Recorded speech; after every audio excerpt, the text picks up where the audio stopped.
Hi friends, welcome to Johan academy. இந்த வீடியோவில் பார்த்தீங்கன்னா நம்ம பிசி எக்ஸாமுக்காக கண்டக்ட் பண்ணுற பெய்ட் டெஸ்ட் பதில் நம்ம கொடுக்கக்கூடிய டெய்லி ஷீட் நம்பர் 1லேருந்து எடுக்கப்பட்ட முக்கியமான 30 வினாக்கள் தான் நம்ம பார்க்க போகிறோம். ஓகேங்களா? ஸோ நம்ம பிசி எக்ஸாமுக்காக பார்த்தீங்கன்னா ஒரு பெய்டு டெஸ்ட் பேட்ச் ஸ்டார்ட் பண்ணியிருக்கோம்.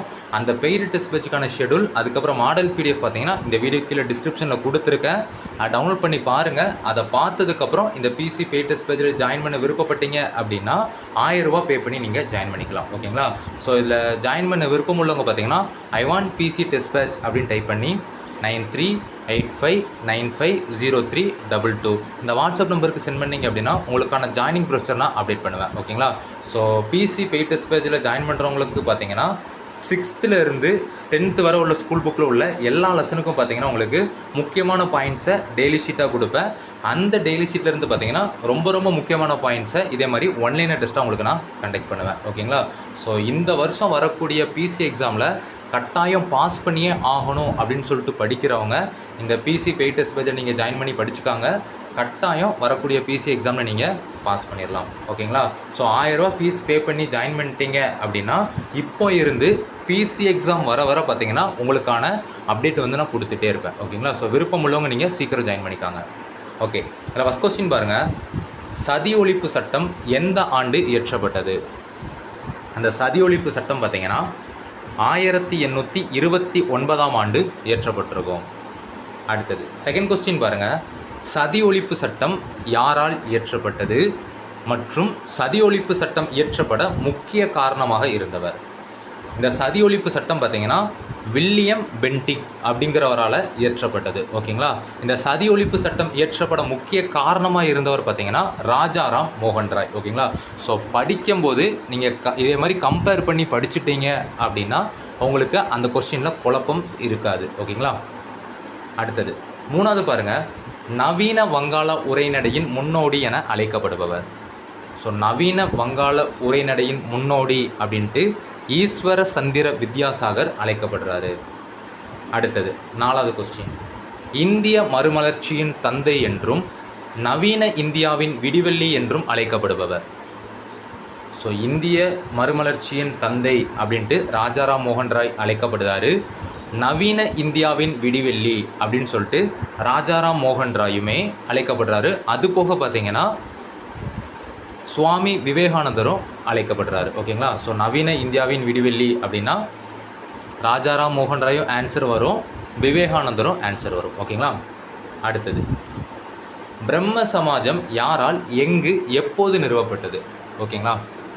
ஸோ பிரம்ம சமாஜம் பார்த்தீங்கன்னா ராஜாராம் மோகன் ராய் அப்படிங்கிறவரால் கல்கத்தாவில் 1828 நிறுவப்பட்டது. ஓகேங்களா?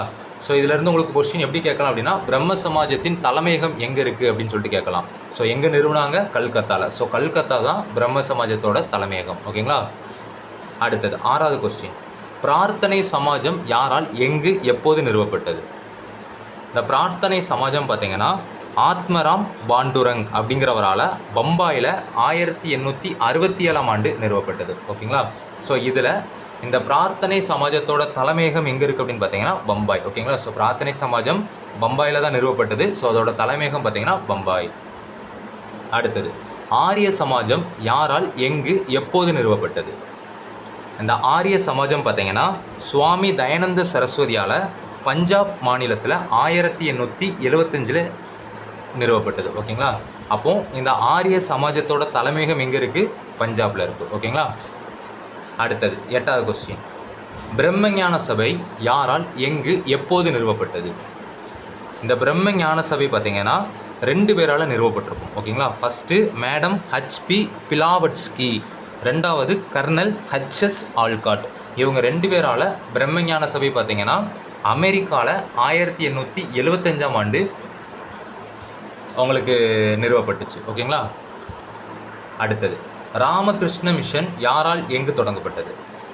இந்த ராமகிருஷ்ண மிஷன் பார்த்தீங்கன்னா சுவாமி விவேகானந்தரால் கல்கத்தாவில் உள்ள பேலூரில் தொடங்கப்பட்டுச்சு. ஓகேங்களா? அப்போது இந்த ராமகிருஷ்ண மிஷனோட தலைமையகம் எங்கே இருக்குது? கல்கத்தாவில் உள்ள பேலூரில் இருக்குது. ஓகேங்களா?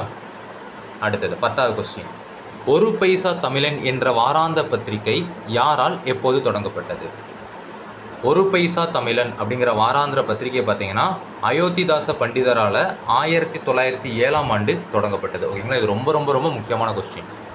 அடுத்தது, சத்யார்த்த பிரகாஷ் என்ற நூலை எழுதியவர், குலாம்கிரி என்ற நூலை எழுதியவர். இந்த சத்யார்த்த பிரகாஷ் அப்படிங்கிற நூலை எழுதியவர் பார்த்தீங்கன்னா சுவாமி தயானந்த சரஸ்வதி. இது ரொம்ப ரொம்ப முக்கியமானது. ஓகேங்களா, இந்த குலாம்கிரி அப்படிங்கிற நூலை எழுதியவர் பார்த்தீங்கன்னா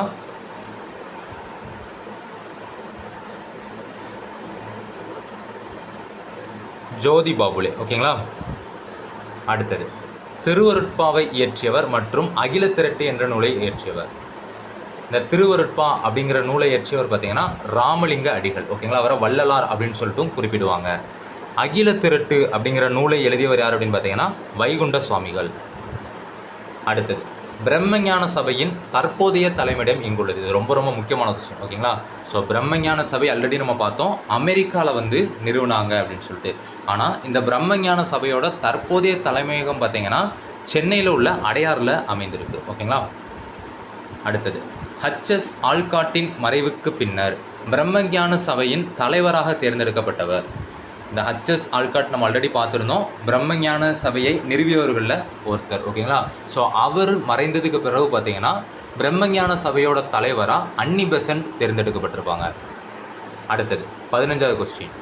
1893 சிகாகோவில் நடைபெற்ற உலக சமய மாநாட்டில் இந்து சமயம் பற்றியும் பக்தி மார்க்க தத்துவம் குறித்தும் உரையாற்றியவர் யார் அப்படின்னு பார்த்தீங்கன்னா சுவாமி விவேகானந்தர். ஓகேங்களா, இது ரொம்ப ரொம்ப முக்கியமான கொஸ்டின்.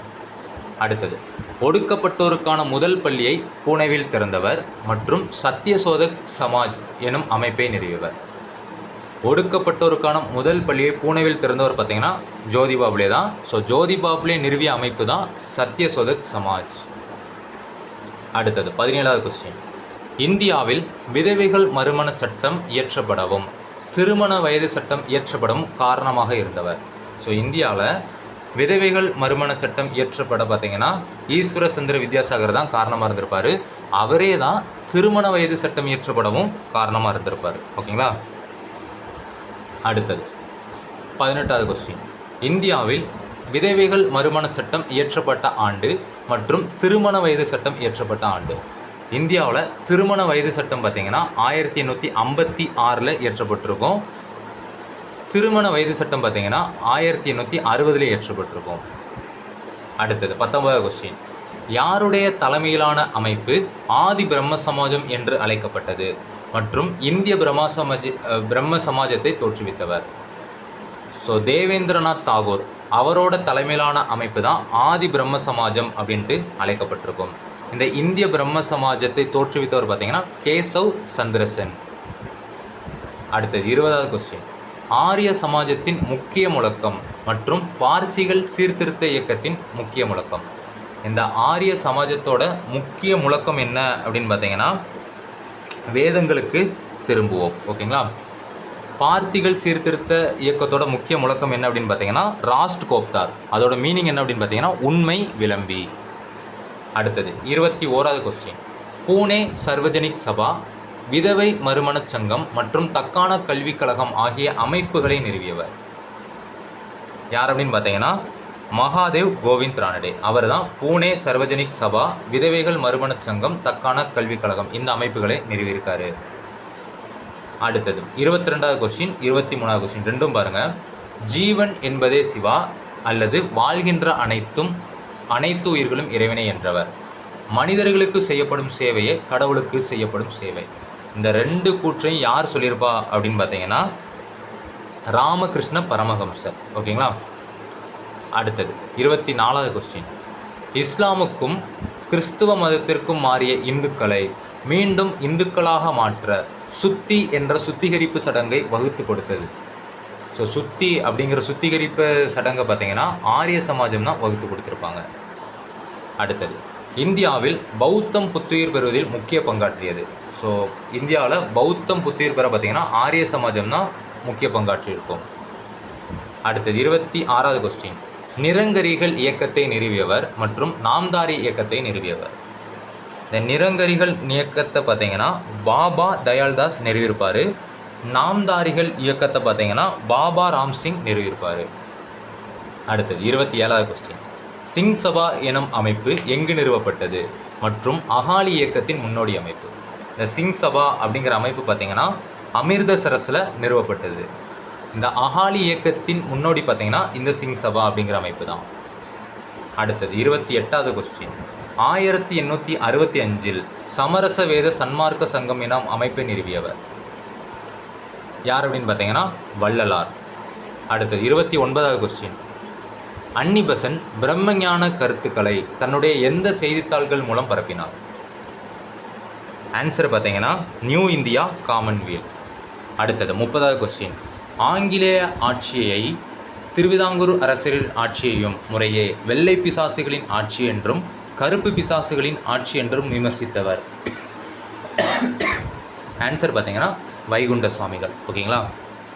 ஸோ பெய்ட் டெஸ்ட் பேஜில் 1000 ரூபாய் பே பண்ணி ஜாயின் பண்ணுறவங்களை பார்த்தீங்கன்னா இதே மாதிரி 6th to 10th வரை உள்ள ஸ்கூல் புக்கில் உள்ள எல்லா லெசனுக்கும் முக்கியமான கண்டென்ட்டை ஒன்றினராக கொடுத்து அதை உங்களை படிக்க வச்சு அதிலிருந்து இதே மாதிரி டெஸ்ட்டு கண்டக்ட் பண்ணுவேன். ஓகேங்களா? ஸோ இது போக பார்த்தீங்க அப்படின்னா 25 வார தேர்வு வைப்பேன். எல்லாம் முடித்ததுக்கப்புறம் பார்த்தீங்கன்னா 50 முழு மாதிரி தேர்வுகளை உங்களுக்கு பிசி எக்ஸாமில் வைப்பேன். ஓகேங்களா? ஸோ இந்த பெய்ட் டெஸ்ட் பேட்சை மட்டும் நீங்கள் ப்ராப்பராக ஃபாலோ பண்ணால் போதும், உறுதியாக வரக்கூடிய பிசி எக்ஸாமில் நீங்கள் பாஸ் பண்ணிடலாம். ஓகேங்களா? ஸோ விருப்பம் உள்ளவங்க நீங்கள் 1000 ரூபாய் பே பண்ணி ஜாயின் பண்ணிக்காங்க. தேங்க்யூ.